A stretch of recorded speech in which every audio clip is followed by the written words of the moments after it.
صفحة مشرقة جديدة في العلاقات المغربية الأمريكية يختطها صاحب الجلالة الملك محمد السادس نصره الله والرئيس الأمريكي باراك أوباما. فقبل أزيد من 30 دقيقة انطلق لقاء القمة بين جلالة الملك والرئيس باراك أوباما، لقاء استراتيجي لتوطيد التحالف القائم بين الرباط وواشنطن ووضع خطط جديدة من أجل فعالية أكبر لعلاقات مشهود لها عبر التاريخ بالمتانة والقوة. لقاء قمة يحتضنه البيت الأبيض وإرادة مشتركة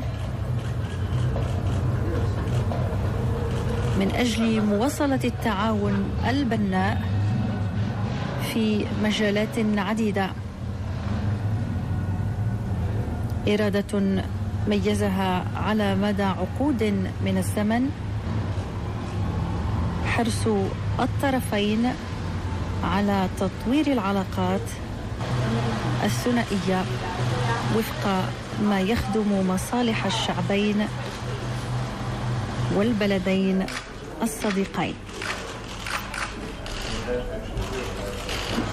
لقاء قمة يجمع صاحب الجلالة الملك محمد السادس نصره الله بالرئيس الأمريكي باراك أوباما.